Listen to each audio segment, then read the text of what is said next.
Hello, CTL Technology in nan ku kan tlai than na tu tan video wa ban chim kadu mi chu hi ka phone te he Redmi phone se lam chu chu Messenger te na Facebook te na adang application por kha update kan tu khau ti lau an ti la tu am van ka fial mi se lam chu chu ka van tu pa in kan lak ten kan thiam ve tinga van ensuring na ka du mi se lam hi phone hi kan zau tika Redmi phone si Redmi phone hi phun hin le pakhat nak chu global ra mi pani nak chu stable phun nang kan sim chun China version tikhen le ma chu stable kan ti mi China version chu Google service kan ti mi YouTube te na email te na Google map te na heti ban to Play Store te na ke anga lo mi se khum anga lo la chu cha chu mak chu khum nga nak tinga khen global a khen thlen piak ta haw ma chu global thlen piak ta haw ton mi kha global thlen piak haw lo in zai tin da Google service kan tun kho lai tin da kan tun la tin kha tu ta na van zau now city ka du mi se me he phone a hin Google service tun ning chu pakhat na hek mi chu internet line a haw Google service se chun Play Store chang chun Play Store in kan tu mi pau application kha download lak kho si update jong tin kho se le tin da kan khum lai tin mi kha zau din kan sob na ka chim chia bang khan pakhat nak chama internet line kam van on piak ta lai maka internet line on kho nuwa hi ka phone chunga mi browser pakhat khat kha kan man piak lai kai chu hi ka zon te mi hi ka tang lai te browser ti mi te he maka browser internet lu nak te he kam vam he piak lai ki te khe le te luk cha long te se te luk cha long te se la apoi lo maka atui ka van trial ning te tun trial khonam zom la pakhat nak cha ban trial ding mi chu achung lai te akhen trial ding mi chu bit ko in dot full stop te khamo ko in alway trial pek lai man hu akhan min song kom ban trial pek lai select antila cho khi kai ai ring me chai mi te ma kho in na van trial ding mi chu TTA te antila TTA GAPP app ka van trial pek lai man huwa a number 6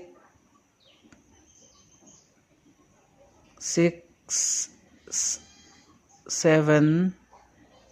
phone he chong pa le 8 9 ma khon huwa 102 kha ma khan ti piak no khan an tha na wan kho piak lai ta khan software a her mi don lok soi nak ding khase le mediafire website ya avakal lai kha hi tin chok la kai ne TTA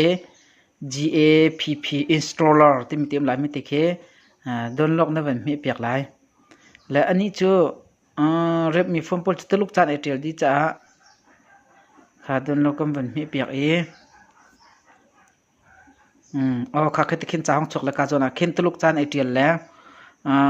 real thiam selo snap ten hi ka ki le kap te mi te he khe download ti nak sul lam se te ko pitang te khem ki te khin na van mi piak lai ma kha khan chun hi ka jon te notification bar te kam van zau sia chun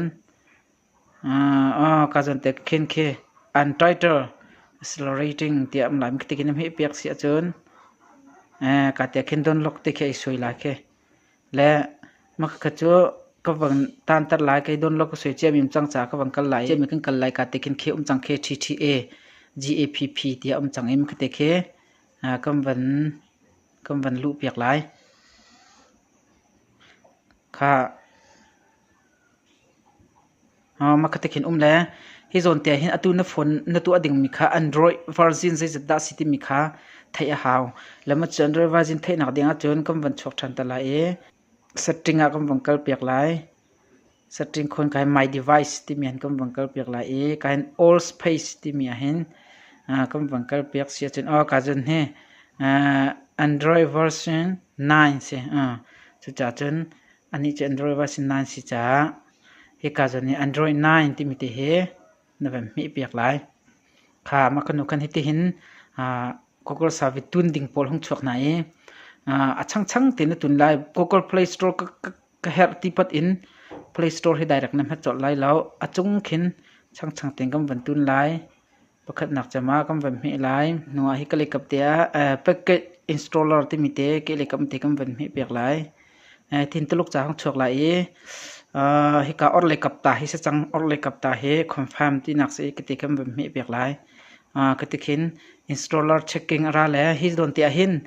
installer na to leu tia chen internet line kha van phi piak ta haw internet line kam van phi piak ta lai chlo cha raw tu ding se kha ka jon tia khin tin cha piak se chen retrieve ti mi te ki mi lon olo ti mi te hin mi piak lai man huwa khan install ding sla e hi ka ku pi pong ko van so mi te khe na van za piak lai na van za piak na install na mi lai password thel sia chen na phone screen lock password te kha khati che chen install to cho ma leu se kha cha raw law okay pia kha ma kho khan atanga Google Play Service kam bem mi than la kha ka zon tia khin tanai ben tuk te khan kam bem mi piak than lai chon kali hin kam bem mi ri lai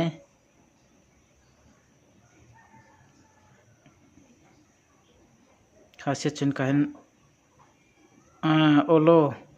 kam bem mi piak lai install ka kam ban za piak nawa install kam ban tu than lai ka tikin install ai to cho ma leu se kan bang ha piak lai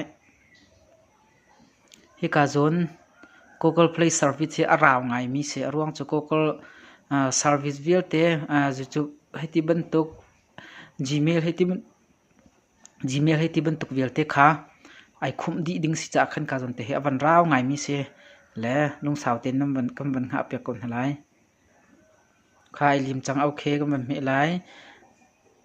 chun huwa chang chang ten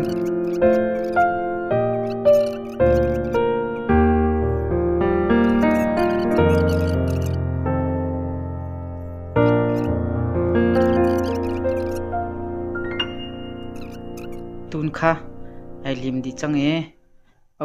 lo ti mi tu kha kam van zau piak to lai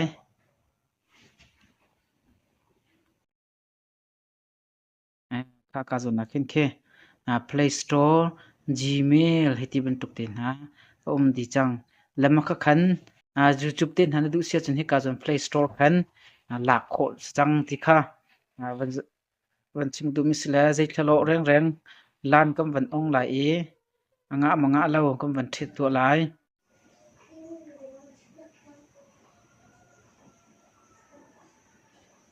okay man kho chang hi khan chun ko kar khong nei sia chun ko kar khong lu kho nei lo sila tharan to kho se Gmail te zai thalo kam van on piak to lai okay kam me piak lai si changa ko hin chun Gmail a lu kho se kha se chun heti hin global a thlen haw lo in Google service tun ning kha